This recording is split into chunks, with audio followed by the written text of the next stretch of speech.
ಆತ್ಮೀಯ SSLC ವಿದ್ಯಾರ್ಥಿಗಳೇ, ತಮಗೆಲ್ಲರಿಗೂ ನನ್ನ ಈಸಿ ಮ್ಯಾಥ್ಸ್ ಚಾನಲ್ಗೆ ಸ್ವಾಗತ. ಈ ವಿಡಿಯೋದಲ್ಲಿ ನಾನು ಸಮಾಂತರ ಶ್ರೇಣಿಗಳು ಈ ಅಧ್ಯಾಯದ ಮೇಲೆ ಈ ವರ್ಷ SSLC ವಾರ್ಷಿಕ ಪರೀಕ್ಷೆಯಲ್ಲಿ ಕೇಳಬಹುದಾದಂಥ 4 ಮತ್ತು 5 ಮಾರ್ಕ್ಸಿನ ವೆರಿ ಇಂಪಾರ್ಟೆಂಟ್ ಪ್ರಶ್ನೆಗಳನ್ನು ಬಿಡಿಸಲಿದ್ದೇನೆ. ಈ ವಿಡಿಯೋದಲ್ಲಿ ನಾನು ಬಿಡಿಸುವಂಥ ಸಮಾಂತರ ಶ್ರೇಣಿಗಳ ಮೇಲಿನ 4 ಮತ್ತು 5 ಮಾರ್ಕ್ಸಿನ ಪ್ರಶ್ನೆಗಳು ಈ ವರ್ಷದ LBA ನೋಟ್ಸಲ್ಲಿರುವ ಎಲ್ಲ ಪ್ರಶ್ನೆಗಳನ್ನು ಒಳಗೊಂಡಿದೆ.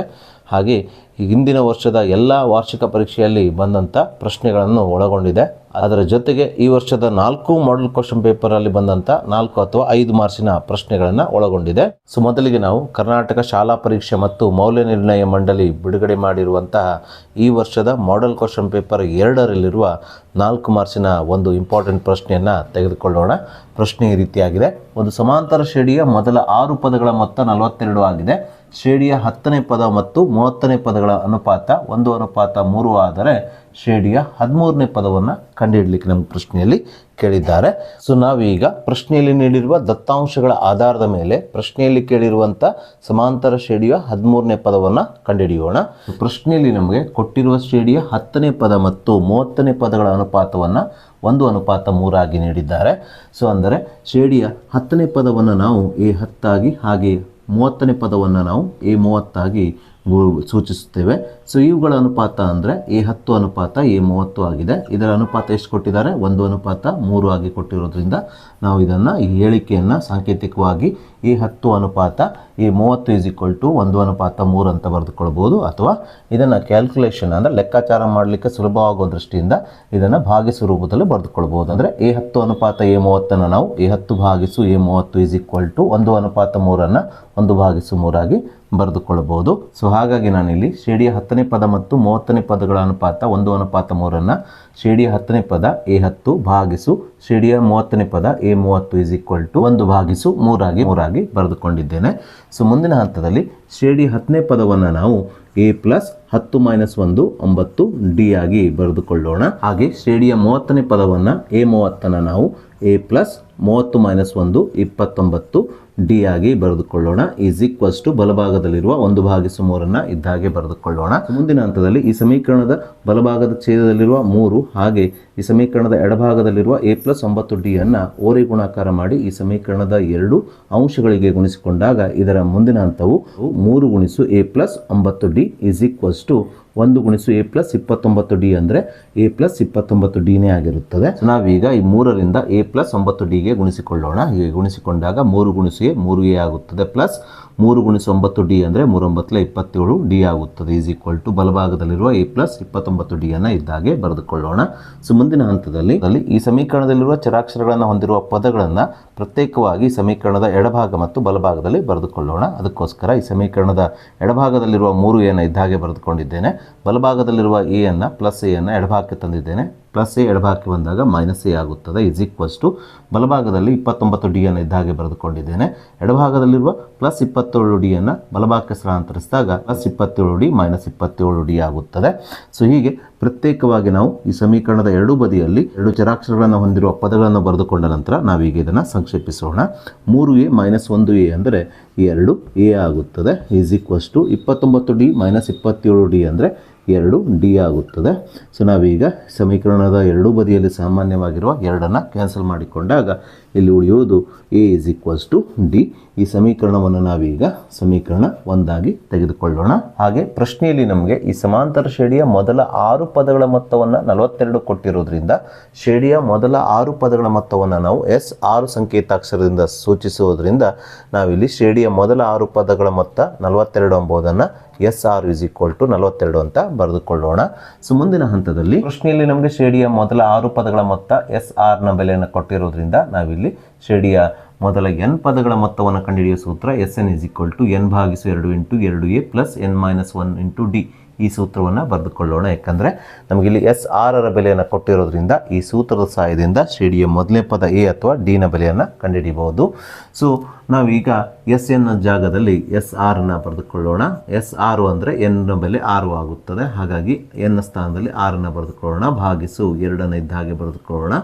ಇಂಟು 2A ಇದ್ದ ಹಾಗೆ ಬರೆದುಕೊಳ್ಳೋಣ. ಪ್ಲಸ್ ಎನ್ನ ಬೆಲೆ ಎಷ್ಟಿದೆ ಅಂದರೆ 6 ಆಗಿರೋದ್ರಿಂದ ಎನ್ನ ಸ್ಥಾನದಲ್ಲಿ 6ಅನ್ನು ಬರೆದುಕೊಳ್ಳೋಣ. -1 ಇಂಟು ಡಿನ ಸ್ಥಾನದಲ್ಲಿ ಡಿ ಯಾವುದಕ್ಕೆ ಸಮನಾಗಿದೆ? ಎಗೆ ಸಮನಾಗಿರೋದ್ರಿಂದ ಡಿನ ಸ್ಥಾನದಲ್ಲಿ ಡಿಗೆ ಸಮನಾಗಿರುವ ಎ ಅನ್ನು ಬರೆದುಕೊಳ್ಳೋಣ.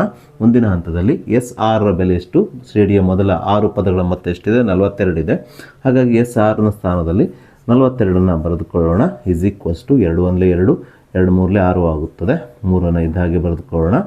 2a ಪ್ಲಸ್ 6 ಮೈನಸ್ 1 5 ಎ ಆಗುತ್ತದೆ. ಸೊ ಮುಂದಿನ ಹಂತದಲ್ಲಿ 42 ಇದ್ದ ಹಾಗೆ ಬರೆದುಕೊಳ್ಳೋಣ. ಈಸ್ ಈಕ್ವಲ್ಸ್ ಟು 3 ಗುಣಿಸು 2a ಪ್ಲಸ್ 5a ಅಂದರೆ 7a ಆಗುತ್ತದೆ.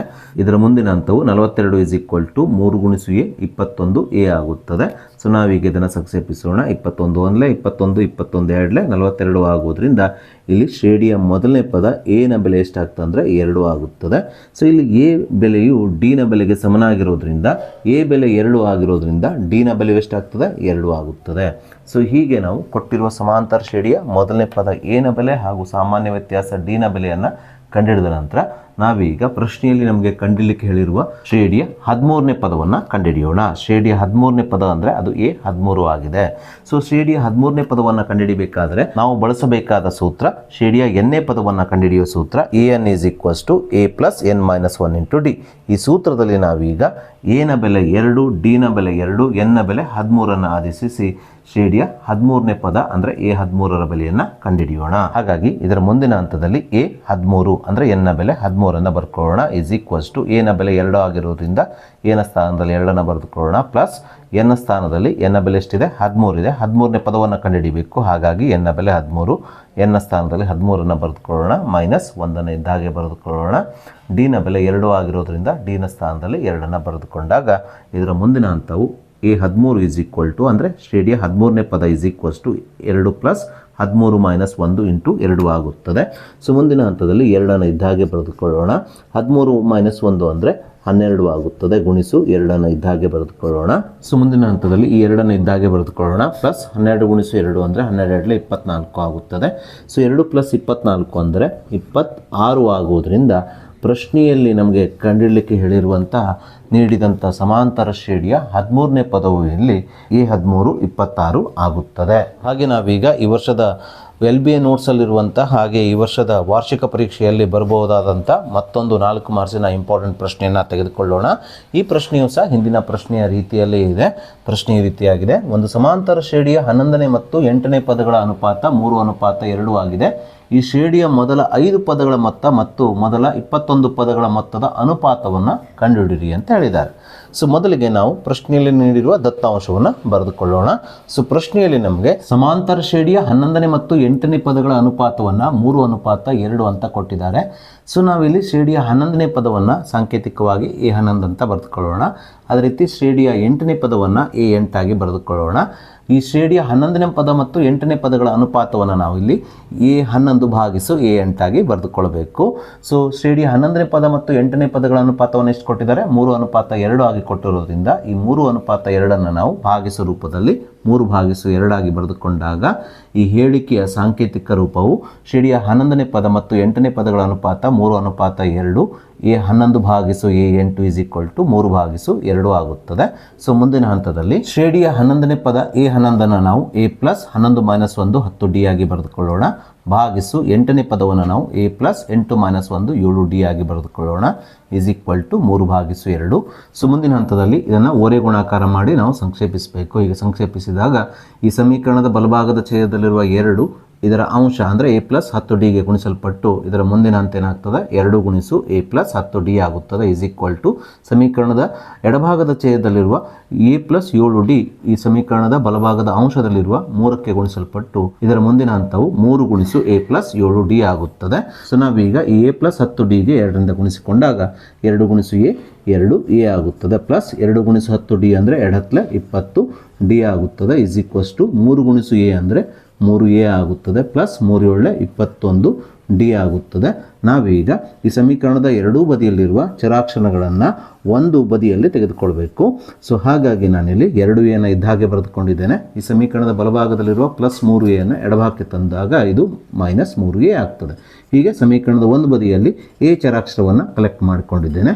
ಅದೇ ರೀತಿ ಸಮೀಕರಣದ ಮತ್ತೊಂದು ಬದಿಯಲ್ಲಿ ನಾನು D ಚರಾಕ್ಷರವನ್ನು ಕಲೆಕ್ಟ್ ಮಾಡ್ತಾ ಇದ್ದೇನೆ. ಹಾಗಾಗಿ ಸಮೀಕರಣದ ಎಡಭಾಗದಲ್ಲಿರುವ ಪ್ಲಸ್ 20D ಬಲಭಾಗಕ್ಕೆ ತೆಗೆದುಕೊಂಡು ಹೋಗ್ತಾ ಇದ್ದೇನೆ. ಹೀಗೆ ತೆಗೆದುಕೊಂಡು ಹೋದಾಗ ಪ್ಲಸ್ 20 ಡಿ ಏನಾಗ್ತದೆ ಮೈನಸ್ 20 ಡಿ ಆಗ್ತದೆ. So plus 2a minus 3a minus a ಆಗುತ್ತದೆ is equals to plus 21 d minus 20 d plus 1 d ಆಗ್ತದೆ. ಸೊ ಹೀಗೆ ನಾವು ನೀಡಿರುವ ದತ್ತಾಂಶದ ಸಹಾಯದಿಂದ minus a is equal to d ಎಂಬುದನ್ನು ಕಂಡುಕೊಂಡ ನಂತರ ನಾವೀಗ ಪ್ರಶ್ನೆಯಲ್ಲಿ ನಮಗೆ ಕಂಡುಹಿಡಿಯಲಿಕ್ಕೆ ಹೇಳಿರುವ ಶ್ರೇಣಿಯ ಮೊದಲ 5 ಪದಗಳ ಮೊತ್ತ ಮತ್ತು ಶ್ರೇಣಿಯ ಮೊದಲ 21 ಪದಗಳ ಮೊತ್ತದ ಅನುಪಾತವನ್ನು ಕಂಡುಹಿಡಿಯೋಣ.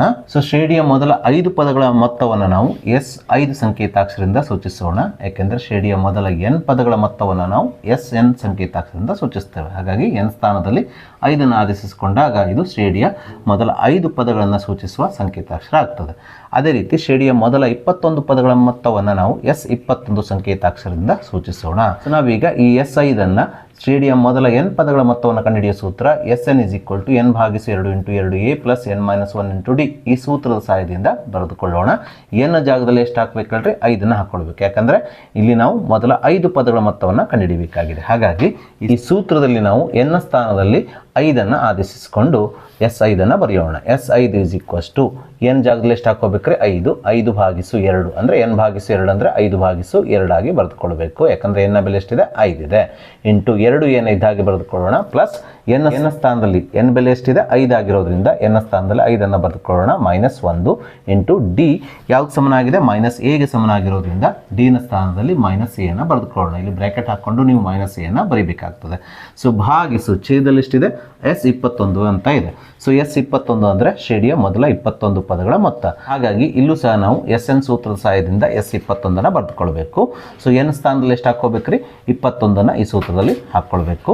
ಸೊ S21 = n / 2 n ನ ಬೆಲೆ ಎಷ್ಟಿದೆ 21 ಆಗಿರೋದ್ರಿಂದ n / 2 ಏನಾಗ್ತದೆ 21/2 ಆಗುತ್ತದೆ ಇಂಟು 2n ಇದ್ದಾಗೆ ಬರೆದುಕೊಳ್ಳಿ ಪ್ಲಸ್ n ನ ಬೆಲೆ 21 ಮೈನಸ್ 1 ಸೊ ಇಂಟು ಡಿ ನ ಬೆಲೆ ಡಿ ನ ಸ್ಥಾನದಲ್ಲಿ ಏನು ಹಾಕೊಳ್ಬೇಕು ಮೈನಸ್ ಎ ನ ಬ್ರಾಕೆಟ್ ಒಳಗಡೆ ಮೈನಸ್ ಎ ಅಂತ ಬರೆದುಕೊಳ್ಬೇಕು. ಸೊ ಮುಂದಿನ ಹಂತದಲ್ಲಿ ಅಂಶ ಮತ್ತು ಛೇದದಲ್ಲಿ ಸಾಮಾನ್ಯವಾಗಿರುವ 2ಅನ್ನು ಕ್ಯಾನ್ಸಲ್ ಮಾಡ್ಕೊಳ್ರಿ. ಸೊ ಅಂಶದಲ್ಲಿ ಏನು ಉಳಿತದೆ 5 ಇಂಟು ಈ 2a ಇದ್ದಾಗೆ ಬರೆದುಕೊಳ್ಳೋಣ, ಈ ಪ್ಲಸ್ ಚಿಹ್ನೆಯನ್ನು ಇದ್ದಾಗೆ ಹಾಕಿಕೊಳ್ಳೋಣ. 5 - 1 ಅಂದರೆ 4 ಆಗುತ್ತದೆ ಗುಣಿಸು ಮೈನಸ್ ಎ ಅನ್ನು ಇದ್ದ ಹಾಗೆ ಬರೆದುಕೊಂಡು ಬ್ರ್ಯಾಕೆಟನ್ನು ಕ್ಲೋಸ್ ಮಾಡಿಕೊಳ್ಳೋಣ. ಭಾಗಿಸು ಛೇದದಲ್ಲಿ ಎಷ್ಟಿದೆ 21 ಇದೆ. ಸೊ ಬ್ರ್ಯಾಕೆಟನ್ನು ಹಾಕಿಕೊಳ್ಳೋಣ 2a ಇದ್ದ ಹಾಗೆ ಬರೆದುಕೊಳ್ಳೋಣ ಪ್ಲಸ್ 21 - 1 ಅಂದರೆ 20 ಆಗುತ್ತದೆ ಗುಣಿಸು ಮೈನಸ್ ಎ ಅನ್ನು ಇದ್ದ ಹಾಗೆ ಬರೆದುಕೊಳ್ಳೋಣ. ಸೊ ಮುಂದಿನ ಹಂತದಲ್ಲಿ ಈ ಅಂಶದಲ್ಲಿರುವ 5ಅನ್ನು ಇದ್ದ ಹಾಗೆ ಬರೆದುಕೊಳ್ಳೋಣ, 2a ಇದ್ದ ಹಾಗೆ ಬರೆದುಕೊಳ್ಳೋಣ ಪ್ಲಸ್ ಇಂಟು ಮೈನಸ್ 4 ಗುಣಿಸು ಎ ಅಂದರೆ 4a ಆಗುತ್ತದೆ. ಭಾಗಿಸು ಛೇದದಲ್ಲಿ 21 ಇದ್ದ ಹಾಗೆ ಬರೆದುಕೊಳ್ಳೋಣ, 2a ಇದ್ದ ಹಾಗೆ ಬರೆದುಕೊಳ್ಳೋಣ ಪ್ಲಸ್ ಇಂಟು ಮೈನಸ್ 20 ಗುಣಿಸು ಎ ಅಂದರೆ 20a ಆಗುತ್ತದೆ. ಬ್ರ್ಯಾಕೆಟನ್ನು ಕ್ಲೋಸ್ ಮಾಡಿಕೊಳ್ಳೋಣ. ಮುಂದಿನ ಹಂತದಲ್ಲಿ 5ಅನ್ನು ಇದ್ದ ಹಾಗೆ ಬರೆದುಕೊಳ್ಳೋಣ. ಸೊ ಇಂಟು 2a - 4a ಅಂದರೆ ಮೈನಸ್ 2a ಆಗುತ್ತದೆ. ಭಾಗಿಸು ಛೇದದಲ್ಲಿ 21 ಇದ್ದ ಹಾಗೆ ಬರೆದುಕೊಳ್ಳೋಣ ಇಂಟು ಬ್ರ್ಯಾಕೆಟ್ ಒಳಗಡೆ 2a - 20a ಅಂತ ಇದೆ. 2a - 20a ಅಂದರೆ ಮೈನಸ್ 18a ಆಗುತ್ತದೆ. ಸೊ ನಾವೀಗ ಇದನ್ನು ಸಂಕ್ಷೇಪಿಸೋಣ. a ಮತ್ತು a ಅನ್ನು ಕ್ಯಾನ್ಸಲ್ ಮಾಡಿಕೊಳ್ಳೋಣ. 2 1 2 2 9 18 ಆಗುತ್ತದೆ. ಸೊ ಹೀಗೆ ನಾವು ಇದನ್ನು ಸಂಕ್ಷೇಪಿಸಿದಾಗ ಅಂಶದಲ್ಲಿ 5 ಗುಣಿಸು ಮೈನಸ್ 1 ಉಳಿಯುತ್ತದೆ. 5 ಗುಣಿಸು ಮೈನಸ್ 1 ಅಂದರೆ ಮೈನಸ್ 5 ಆಗುತ್ತದೆ. ಭಾಗಿಸು ಛೇದದಲ್ಲಿ 21 ಗುಣಿಸು ಮೈನಸ್ 9 ಉಳಿಯುತ್ತದೆ. 21 ಗುಣಿಸು ಮೈನಸ್ 9 ಅಂದರೆ ಇಂಟು ಮೈನಸ್ 189 ಆಗುತ್ತದೆ. ಸೊ ಮೈನಸ್ ಭಾಗಿಸು ಮೈನಸ್ ಅಂದರೆ ಪ್ಲಸ್ ಆಗುವುದರಿಂದ -5 ಭಾಗಿಸು -189 ಪ್ಲಸ್ 5 ಭಾಗಿಸು ಪ್ಲಸ್ 189 ಆಗುತ್ತದೆ. ಸೊ ಆದ್ದರಿಂದ ಪ್ರಶ್ನೆಯಲ್ಲಿ ಕೇಳಿರುವ ಶ್ರೇಣಿಯ ಮೊದಲ 5 ಪದಗಳ ಮೊತ್ತ ಅಂದರೆ S5 ಮತ್ತು ಶ್ರೇಣಿಯ ಮೊದಲ 21 ಪದಗಳ ಮೊತ್ತ ಅಂದರೆ S21 ಇವುಗಳ ಅನುಪಾತವು ಇಲ್ಲಿ 5/189 ಆಗುತ್ತದೆ. ಸೊ ಹಾಗೆ ನಾವೀಗ ಈ ವರ್ಷದ LBA ನೋಟ್ಸಲ್ಲಿರುವ ಮತ್ತೊಂದು 4 ಮಾರ್ಕ್ಸಿನ ಇಂಪಾರ್ಟೆಂಟ್ ಪ್ರಶ್ನೆಯನ್ನು ತೆಗೆದುಕೊಳ್ಳೋಣ. ಪ್ರಶ್ನೆ ಈ ರೀತಿಯಾಗಿದೆ. ಒಂದು ಸಮಾಂತರ ಶ್ರೇಣಿಯ 4ನೇ ಪದ ಮತ್ತು 8ನೇ ಪದಗಳ ಮೊತ್ತ 24 ಹಾಗೂ 6ನೇ ಪದ ಮತ್ತು 10ನೇ ಪದಗಳ ಮೊತ್ತ 44 ಆದರೆ ಆ ಸಮಾಂತರ ಶ್ರೇಣಿಯನ್ನು ಕಂಡುಹಿಡಿಯಿರಿ ಮತ್ತು ಶ್ರೇಣಿಯ 25ನೇ ಪದವನ್ನು ಕಂಡುಹಿಡಿಯಿರಿ ಅಂದ್ಕೊಂಡು ಪ್ರಶ್ನೆಯಲ್ಲಿ ಕೇಳಿದ್ದಾರೆ. ಇಂಥ ರೀತಿಯ ಪ್ರಶ್ನೆಗಳು ಬಹಳಷ್ಟು ಬಾರಿ ಆ್ಯನ್ಯುವಲ್ ಎಕ್ಸಾಮಲ್ಲಿ ಕೇಳಲಾಗ್ತದೆ. ಸೊ ಮೊದಲಿಗೆ ನಾವು ಪ್ರಶ್ನೆಯಲ್ಲಿ ನೀಡಿರುವ ದತ್ತಾಂಶಗಳನ್ನು ಬರೆದುಕೊಂಡು ತದನಂತರ ಅದರ ಸಹಾಯದಿಂದ ಸಮಾಂತರ ಶ್ರೇಣಿಯನ್ನು ಬರೆದುಕೊಳ್ಳೋಣ. ಅದೇ ರೀತಿ ಶ್ರೇಣಿಯ 25ನೇ ಪದವನ್ನು ಕಂಡುಹಿಡಿಯೋಣ. ಸೊ ಪ್ರಶ್ನೆಯಲ್ಲಿ ನಮಗೆ ಶ್ರೇಣಿಯ 4ನೇ ಪದ ಮತ್ತು 8ನೇ ಪದಗಳ ಮೊತ್ತವನ್ನು 24 ಆಗಿ ನೀಡಿರೋದ್ರಿಂದ ನಾವೀಗ ಈ ಹೇಳಿಕೆಯನ್ನು ಸಾಂಕೇತಿಕವಾಗಿ ಬರೆದುಕೊಂಡು ಒಂದು ಸಮೀಕರಣವನ್ನು ಮಾಡಿಕೊಳ್ಳಬೇಕು.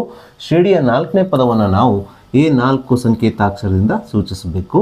ಹಾಗೆ ಶ್ರೇಣಿಯ 8ನೇ ಪದವನ್ನು ನಾವು ಎ 8 ಸಂಕೇತಾಕ್ಷರದಿಂದ ಸೂಚಿಸಬೇಕು. ಈ 4ನೇ ಪದ ಮತ್ತು 8ನೇ ಪದಗಳ ಮೊತ್ತ ಅಂದರೆ ಇವೆರಡನ್ನ ಕೂಡಿಸಿದಾಗ ಬರುವ ಉತ್ತರ ಎಷ್ಟಿದೆ ಅಂತ ಕೊಟ್ಟಿದ್ದಾರೆ, 24 ಅಂತ ಕೊಟ್ಟಿರೋದ್ರಿಂದ ನಾವು = 24 ಅಂತ ಬರೆದುಕೊಳ್ಬೇಕು. ಅಂದರೆ ಶ್ರೇಣಿಯ 4ನೇ ಪದ A4 ಮತ್ತು ಶ್ರೇಣಿಯ 8ನೇ ಪದ A8 ಇವುಗಳ ಮೊತ್ತ ಅಂದರೆ A4 + A8 = 24 ಅಂತ ಬರೆದುಕೊಳ್ಳಬೇಕು. ಸೊ ಮುಂದಿನ ಹಂತದಲ್ಲಿ ಶ್ರೇಣಿಯ 4ನೇ ಪದವನ್ನು ನಾವು A + 4 - 1 3D ಆಗಿ ಬರೆದುಕೊಳ್ಬೇಕು. ಅದೇ ರೀತಿ ಶ್ರೇಣಿಯ 8ನೇ ಪದ A8 ಅನ್ನು ನಾವು A + 8 - 1 7D ಆಗಿ ಬರೆದುಕೊಳ್ಬೇಕು = 24. ಸೊ 1A + 1A 2A ಆಗುತ್ತದೆ, ಪ್ಲಸ್ 3D + 7D ಅಂದರೆ 10D ಆಗುತ್ತದೆ = 24 ಇದ್ದ ಹಾಗೆ ಬರೆದುಕೊಳ್ಬೇಕು. ಮುಂದಿನ ಹಂತದಲ್ಲಿ ಈ ಎರಡು ಪದಗಳಲ್ಲಿ ಸಾಮಾನ್ಯವಾಗಿರುವ 2ಅನ್ನು ಸಾಮಾನ್ಯ ತೆಗೆದಾಗ ಮೊದಲನೇ ಪದ A ಉಳಿಯುತ್ತದೆ, ಪ್ಲಸ್ ಎರಡನೇ ಪದದಲ್ಲಿ 2 5 10 ಆಗೋದ್ರಿಂದ 5D ಮಾತ್ರ ಉಳಿಯುತ್ತದೆ = 24 ಇದ್ದ ಹಾಗೆ ಬರೆದುಕೊಳ್ಳೋಣ. ಸೊ ಮುಂದಿನ ಹಂತದಲ್ಲಿ ಇದನ್ನು ಛೇದ ಹೊಡೆಯೋಣ. 2 1 2 2 1 2 2 4 ಆಗುತ್ತದೆ. ಹಾಗಾಗಿ ಇದರ ಮುಂದಿನ ಹಂತವು A + 5D = ಇಲ್ಲೆಷ್ಟಿದೆ 12 ಉಳಿಯುತ್ತದೆ. ಈ ಸಮೀಕರಣವನ್ನು ನಾವೀಗ ಸಮೀಕರಣ 1 ಆಗಿ ತೆಗೆದುಕೊಳ್ಳೋಣ. ಇದೇ ರೀತಿ ಮುಂದುವರೆದ ಪ್ರಶ್ನೆಯಲ್ಲಿ ನಮಗೆ ಇದೇ ಶ್ರೇಣಿಯ 6ನೇ ಪದ ಮತ್ತು 10ನೇ ಪದಗಳ ಮೊತ್ತವನ್ನು 44 ಅಂತ ನೀಡಿರೋದ್ರಿಂದ ಈ ಹೇಳಿಕೆಯನ್ನು ಬಳಸಿಕೊಂಡು ನಾವು ಇದೇ ರೀತಿಯಾಗಿ ಮತ್ತೊಂದು ಸಮೀಕರಣವನ್ನು ಮಾಡಿಕೊಳ್ಳಬೇಕು. ಶ್ರೇಣಿಯ 6ನೇ ಪದವನ್ನು ನಾವು A6 ಆಗಿ ಸೂಚಿಸಬೇಕು. ಹಾಗೆ ಶ್ರೇಣಿಯ 10ನೇ ಪದವನ್ನು ನಾವು A10 ಆಗಿ ಬರೆದುಕೊಳ್ಳಬೇಕು. ಸೊ ಈ ಪದಗಳ ಮೊತ್ತ ಅಂದರೆ ಇವೆರಡನ್ನು ಕೂಡಿಸಿದಾಗ ಬರುವ ಉತ್ತರ ಎಷ್ಟು ಅಂತ ಕೊಟ್ಟಿದ್ದಾರೆ, 44 ಅಂತ ಕೊಟ್ಟಿರೋದ್ರಿಂದ = 44 ಅಂತ ಬರೆದುಕೊಳ್ಳೋಣ. ಶ್ರೇಣಿಯ 6ನೇ ಪದವನ್ನು ನಾವು A + 6 - 1 5D ಆಗಿ ಬರೆದುಕೊಳ್ಬೇಕು. ಪ್ಲಸ್ ಶ್ರೇಣಿಯ 10ನೇ ಪದವನ್ನು A + 10 - 1 9D ಆಗಿ ಬರೆದುಕೊಳ್ಬೇಕು = 44 ಇದ್ದ ಹಾಗೆ ಬರೆದುಕೊಳ್ಬೇಕು. ಮುಂದಿನ ಹಂತದಲ್ಲಿ A + A 2A ಆಗುತ್ತದೆ, ಪ್ಲಸ್ 5D + 9D ಅಂದರೆ 14D ಆಗುತ್ತದೆ = 44 ಇದ್ದ ಹಾಗೆ ಬರೆದುಕೊಳ್ಳೋಣ. ಸೊ ನಾವೀಗ ಈ ಎರಡು ಪದಗಳಲ್ಲಿ ಸಾಮಾನ್ಯವಾಗಿರುವ 2ಅನ್ನು ಸಾಮಾನ್ಯ ತೆಗೆದುಕೊಳ್ಳೋಣ. 2ಅನ್ನು ಸಾಮಾನ್ಯ ತೆಗೆದಾಗ ಮೊದಲನೇ ಪದದಲ್ಲಿ A ಉಳಿಯುತ್ತದೆ, ಪ್ಲಸ್ 2 7 14 ಆಗುವುದರಿಂದ ಎರಡನೇ ಪದದಲ್ಲಿ 7D ಉಳಿಯುತ್ತದೆ = 44 ಇದ್ದ ಹಾಗೆ ಬರೆದುಕೊಳ್ಳೋಣ. ನಾವೀಗ ಈ 44ಕ್ಕೆ 2ರಿಂದ ಭಾಗಿಸೋಣ. 2 1 2 2 2 4 2 2 4 ಆಗುವುದರಿಂದ ಇದರ ಮುಂದಿನ ಹಂತವು A + 7D = 22 ಆಗುತ್ತದೆ. ನಾವೀಗ ಈ ಸಮೀಕರಣವನ್ನು ಸಮೀಕರಣ 2 ಆಗಿ ತೆಗೆದುಕೊಳ್ಳಬೇಕು. ಸೊ ಮುಂದಿನ ಹಂತದಲ್ಲಿ ಈ ಎರಡನೇ ಸಮೀಕರಣದಿಂದ ಸಮೀಕರಣ 1ಅನ್ನು ಕಳೆಯೋಣ. ಸೊ ಅದಕ್ಕೋಸ್ಕರ ನಾನಿಲ್ಲಿ ಸಮೀಕರಣ 2 - ಸಮೀಕರಣ 1 ಅಂತ ಬರೆದುಕೊಂಡಿದ್ದೇನೆ. ಸಮೀಕರಣ 2ಅನ್ನು ಮೇಲ್ಭಾಗದಲ್ಲಿ, ಸಮೀಕರಣ 1ಅನ್ನು ಕೆಳಭಾಗದಲ್ಲಿ ಬರೆದುಕೊಂಡಿದ್ದೇನೆ. ಸೊ ಸಮೀಕರಣ 2ರಿಂದ ಸಮೀಕರಣ 1ಅನ್ನು ಕಳೆಯಬೇಕಾಗಿದ್ದರಿಂದ ಸಮೀಕರಣ 1ರ ಚಿಹ್ನೆಯನ್ನು ಬದಲು ಮಾಡಿಕೊಳ್ಳಬೇಕು. ಪ್ಲಸ್ A ಅನ್ನು ನಾವು -A ಆಗಿ, ಪ್ಲಸ್ 5D ಅನ್ನು -5D ಆಗಿ, ಪ್ಲಸ್ 12ಅನ್ನು -12 ಆಗಿ ಬರೆದುಕೊಳ್ಬೇಕು. So plus 1A -1A cancel ಆಗುತ್ತದೆ, plus 7D -5D plus 2D ಆಗುತ್ತದೆ = ಪ್ಲಸ್ 22 -12 ಅಂದರೆ 10 ಆಗುತ್ತದೆ. ಸೊ 2 1 2 2 5 10 ಆಗೋದ್ರಿಂದ ಇಲ್ಲಿ D ಅಂದರೆ ಸಮಾಂತರ ಶ್ರೇಣಿಯ ಸಾಮಾನ್ಯ ವ್ಯತ್ಯಾಸದ ಬೆಲೆಯು 5 ಆಗುತ್ತದೆ. ಸೊ ಹೀಗೆ ನಾವು ಸಮಾಂತರ ಶ್ರೇಣಿಯ ಸಾಮಾನ್ಯ ವ್ಯತ್ಯಾಸ D ನ ಬೆಲೆಯನ್ನು ಕಂಡುಹಿಡಿದ ನಂತರ ನಾವೀಗ ಈ D ನ ಬೆಲೆ 5ಅನ್ನು ಸಮೀಕರಣ 1 ಅಥವಾ 2ರಲ್ಲಿ ಆದೇಶಿಸಿ ಸಮಾಂತರ ಶ್ರೇಣಿಯ ಮೊದಲನೇ ಪದ A ನ ಬೆಲೆಯನ್ನು ಕಂಡುಹಿಡಿಯೋಣ. ಇಲ್ಲಿ D ನ ಬೆಲೆ 5ಅನ್ನು ಸಮೀಕರಣ 1ರಲ್ಲಿ ಆದೇಶಿಸಿ ಸಮಾಂತರ ಶ್ರೇಣಿಯ ಮೊದಲನೇ ಪದ A ಅನ್ನು ಕಂಡುಹಿಡಿತಾ ಇದ್ದೇನೆ. ಸೊ A ಅನ್ನು ಇದ್ದ ಹಾಗೆ ಬರೆದುಕೊಳ್ಳೋಣ, ಪ್ಲಸ್ 5ಅನ್ನು ಇದ್ದ ಹಾಗೆ ಬರೆದುಕೊಳ್ಳೋಣ. D ನ ಬೆಲೆಯನ್ನು 5ಅನ್ನು D ನ ಸ್ಥಾನದಲ್ಲಿ ಆದೇಶಿಸಿದಾಗ 5D ಏನಾಗ್ತದೆ ಅಂದರೆ 5 × 5 ಆಗುತ್ತದೆ = 12ಅನ್ನು ಇದ್ದ ಹಾಗೆ ಬರೆದುಕೊಳ್ಳೋಣ. ಸೊ ಮುಂದಿನ ಹಂತದಲ್ಲಿ A ಅನ್ನು ಇದ್ದ ಹಾಗೆ ಬರೆದುಕೊಳ್ಳೋಣ. 5 5 25 ಆಗುತ್ತದೆ = 12. ಸೊ A = 12 ಪ್ಲಸ್ 25ಅನ್ನು ಬಲಭಾಗಕ್ಕೆ ತೆಗೆದುಕೊಂಡು ಹೋದಾಗ -25 ಆಗುತ್ತದೆ. ಆದ್ದರಿಂದ ಇಲ್ಲಿ A ನ ಬೆಲೆಯು 12 - 25 ಅಂದರೆ -13 ಆಗುತ್ತದೆ. ಸೊ ಹೀಗೆ ನಾವು ಸಮಾಂತರ ಶ್ರೇಣಿಯ ಸಾಮಾನ್ಯ ವ್ಯತ್ಯಾಸ D ನ ಬೆಲೆ ಮತ್ತು A ನ ಬೆಲೆಯನ್ನು ಕಂಡುಹಿಡಿದ ನಂತರ ನಾವೀಗ ಪ್ರಶ್ನೆಯಲ್ಲಿ ಕೇಳಿರುವ ಸಮಾಂತರ ಶ್ರೇಣಿಯನ್ನು ಬರೆಯೋಣ. ಸೊ ನಮಗೆಲ್ಲ ತಿಳಿದ ಹಾಗೆ ಸಮಾಂತರ ಶ್ರೇಣಿಯ ಸಾಮಾನ್ಯ ರೂಪ A + D A + 2D A + 3D ಈ ರೀತಿ ಆಗ್ತಾ ಹೋಗ್ತದೆ. ಸೊ ನಾವೀಗ ಈ ಸಮಾಂತರ ಶ್ರೇಣಿಯ ಸಾಮಾನ್ಯ ರೂಪದಲ್ಲಿ ಮೊದಲನೇ ಪದ A ಮತ್ತು ಸಾಮಾನ್ಯ ವ್ಯತ್ಯಾಸ D ನ ಬೆಲೆಯನ್ನು ಆದೇಶಿಸಿ ಸಮಾಂತರ ಶ್ರೇಣಿಯನ್ನು ಬರೆಯೋಣ. ಸೊ ಇಲ್ಲಿ A ಅಂದರೆ ಸಮಾಂತರ ಶ್ರೇಣಿಯ ಮೊದಲನೇ ಪದ ಬೆಲೆ ಎಷ್ಟು ಬಂದಿದೆ, -13 ಬಂದಿರೋದ್ರಿಂದ A ನ ಸ್ಥಾನದಲ್ಲಿ -13ಅನ್ನು ಆದೇಶಿಸೋಣ. ಹಾಗೆ ಸಮಾಂತರ ಶ್ರೇಣಿಯ ಎರಡನೇ ಪದ A + D ಆಗಿರೋದ್ರಿಂದ ಸೊ A -13 D + 5 -13 + 5 ಆಗುತ್ತದೆ. ಹಾಗೆ ಸಮಾಂತರ ಶ್ರೇಣಿಯ ಮೂರನೇ ಪದ A + 2D A 13 ಪ್ಲಸ್ 2 ಗುಣಿಸು ಡಿನ ಬೆಲೆ 5 ಆದೇಶಿಸೋಣ. ಇದೇ ರೀತಿ ನಾವು ಸಮಾಂತರ ಶ್ರೇಣಿಯ 4ನೇ ಪದವನ್ನು a ಪ್ಲಸ್ 3d ಆಗಿ ಬರೀಬಹುದು. ಸೊ ನಮಗಿಲ್ಲಿ 3 ಪದಗಳಿದ್ರೆ ಸಾಕಾಗುತ್ತದೆ. ಸೊ ಮುಂದಿನ ಹಂತದಲ್ಲಿ -13 ಸಮಾಂತರ ಶ್ರೇಣಿಯ ಮೊದಲನೇ ಪದವಾಗಿ ಬರೆದುಕೊಳ್ಳೋಣ. ಸೊ -13 ಪ್ಲಸ್ 5 ಅಂದರೆ -8, ಇದು ಸಮಾಂತರ ಶ್ರೇಣಿಯ ಎರಡನೇ ಪದವಾಗುತ್ತದೆ. ಹಾಗೆ -13 ಪ್ಲಸ್ 2 ಗುಣಿಸು 5 10, -13 ಪ್ಲಸ್ 10 ಅಂದರೆ -3 ಆಗುವುದರಿಂದ ಇದು ಸಮಾಂತರ ಶ್ರೇಣಿಯ ಮೂರನೇ ಪದವಾಗುತ್ತದೆ. ಸೊ ಹೀಗೆ -13 -8 -3 ನೀಡಿದಂಥ ಸಮಾಂತರ ಶ್ರೇಣಿಯಾಗಿದೆ. ಸೊ ಹೀಗೆ ನಾವು ಸಮಾಂತರ ಶ್ರೇಣಿಯನ್ನು ಕಂಡುಹಿಡಿದ ನಂತರ ನಾವೀಗ ಪ್ರಶ್ನೆಯಲ್ಲಿ ಕೇಳಿರುವ ಮತ್ತೊಂದು ಅಂಶ ಸಮಾಂತರ ಶ್ರೇಣಿಯ 25ನೇ ಪದವನ್ನು ಕಂಡುಹಿಡಿಯೋಣ. ಶ್ರೇಣಿಯ 25ನೇ ಪದವನ್ನು ಕಂಡುಹಿಡಿಯುವ ಸೂತ್ರ A25 = a ಪ್ಲಸ್ 25 - 1 24 ಡಿ ಆಗುತ್ತದೆ. ನಾವೀಗ ಈ ಸೂತ್ರದಲ್ಲಿ ಸಮಾಂತರ ಶ್ರೇಣಿಯ ಮೊದಲನೇ ಪದ -13 ಆದೇಶಿಸೋಣ. ಪ್ಲಸ್ 24 ಗುಣಿಸು ಡಿನ ಬೆಲೆ 5 ಆದೇಶಿಸಿದಾಗ ಇದರ ಮುಂದಿನ ಹಂತವು -13 ಪ್ಲಸ್ 24 ಗುಣಿಸು ಡಿನ ಬೆಲೆ 5 ಆಗಿದೆ. ಸೊ -13 ಇದ್ದ ಹಾಗೆ ಬರೆದುಕೊಳ್ಳೋಣ. 24 5 ಎಷ್ಟಾಗ್ತದೆ? 120 ಆಗುತ್ತದೆ. -13 ಪ್ಲಸ್ 120 ಅಂದರೆ ಪ್ಲಸ್ 107 ಆಗೋದ್ರಿಂದ ಪ್ರಶ್ನೆಯಲ್ಲಿ ಕೇಳಿರುವ ಶ್ರೇಣಿಯ 25ನೇ ಪದ ಅಂದರೆ A25 107 ಆಗುತ್ತದೆ. ಸೊ ಹಾಗೆ ನಾವೀಗ LBA ನೋಟ್ಸಲ್ಲಿರುವ ಮತ್ತೊಂದು 4 ಮಾರ್ಕ್ಸಿನ ಇಂಪಾರ್ಟೆಂಟ್ ಪ್ರಶ್ನೆಯನ್ನು ತೆಗೆದುಕೊಳ್ಳೋಣ. ಪ್ರಶ್ನೆ ರೀತಿಯಾಗಿದೆ. ಒಂದು ಸಮಾಂತರ ಶ್ರೇಣಿಯ ಮೊದಲನೇ ಪದ 22, n ಪದ -11 ಮತ್ತು ಮೊದಲ n ಪದಗಳ ಮೊತ್ತ 66 ಆಗಿದೆ. ಹಾಗಾದರೆ ಶ್ರೇಣಿಯಲ್ಲಿನ ಪದಗಳ ಸಂಖ್ಯೆ ಮತ್ತು ಸಾಮಾನ್ಯ ವ್ಯತ್ಯಾಸವನ್ನು ಕಂಡುಹಿಡಿಯಿರಿ ಅಂತ ನಮಗೆ ಪ್ರಶ್ನೆಯಲ್ಲಿ ಕೇಳಿದ್ದಾರೆ. ಸೊ ಮೊದಲಿಗೆ ನಾವು ಪ್ರಶ್ನೆಯಲ್ಲಿ ನೀಡಿರುವ ದತ್ತಾಂಶಗಳನ್ನು ಬರೆದುಕೊಳ್ಳೋಣ. ಸೊ ಪ್ರಶ್ನೆಯಲ್ಲಿ ನಮಗೆ ನೀಡಿರುವ ಸಮಾಂತರ ಶ್ರೇಣಿಯ ಮೊದಲನೇ ಪದವನ್ನು 22 ಆಗಿ ನೀಡಿರುವುದರಿಂದ ನಾವು ಶ್ರೇಣಿಯ ಮೊದಲನೇ ಪದ A = 22 ಅಂತ ಬರೆದುಕೊಳ್ಳೋಣ. ಹಾಗೆ ಶ್ರೇಣಿಯ n ಪದವನ್ನು -11 ಆಗಿ ನೀಡಿರುವುದರಿಂದ ಶ್ರೇಣಿಯ n ಪದವನ್ನು ನಾವು an ಸಂಕೇತಾಕ್ಷರದಿಂದ ಸೂಚಿಸೋದ್ರಿಂದ an = ಶ್ರೇಣಿಯ n ಪದ -11 ಅಂತ ಬರೆದುಕೊಳ್ಳೋಣ. ಹಾಗೆ ಶ್ರೇಣಿಯ ಮೊದಲ n ಪದಗಳ ಮೊತ್ತವನ್ನು ನಾವು SN ಸಂಕೇತಾಕ್ಷರದಿಂದ ಸೂಚಿಸೋದ್ರಿಂದ ಶ್ರೇಣಿಯ ಮೊದಲ n ಪದಗಳ ಮೊತ್ತವನ್ನು 66 ಆಗಿ ನೀಡಿರುವುದರಿಂದ ನಾವಿಲ್ಲಿ SN = 66 ಅಂತ ಬರೆದುಕೊಳ್ಳೋಣ. ಸೊ ಇಷ್ಟು ದತ್ತಾಂಶವನ್ನು ನೀಡಿ ನಮಗೆ ಪ್ರಶ್ನೆಯಲ್ಲಿ ಶ್ರೇಣಿಯಲ್ಲಿನ ಪದಗಳ ಸಂಖ್ಯೆ ಅಂದರೆ n ನ ಬೆಲೆಯನ್ನು ಕಂಡುಹಿಡಿಯಲು ಕೊಟ್ಟಿದ್ದಾರೆ. ಹಾಗಾಗಿ ನಾವಿಲ್ಲಿ n = ? ಅಂತ ಬರೆದುಕೊಳ್ಳೋಣ. ಅದೇ ರೀತಿ ಸಾಮಾನ್ಯ ವ್ಯತ್ಯಾಸ d ನ ಬೆಲೆಯನ್ನು ಕಂಡುಹಿಡಿಯಲಿಕ್ಕೆ ಕೊಟ್ಟಿರೋದ್ರಿಂದ d = ? ಎಂದು ಬರೆದುಕೊಳ್ಳೋಣ. ಸೊ ಮುಂದಿನ ಹಂತದಲ್ಲಿ ಶ್ರೇಣಿಯ ಮೊದಲನೇ ಪದ ಮತ್ತು ಕೊನೆಯ ಪದ an ನ ಬೆಲೆಯನ್ನು ಕೊಟ್ಟಾಗ ಶ್ರೇಣಿಯ ಪದಗಳ ಮೊತ್ತವನ್ನು ಕಂಡುಹಿಡಿಯುವ ಸೂತ್ರ SN ಸೂತ್ರವನ್ನು ಬರೆದುಕೊಳ್ಳೋಣ.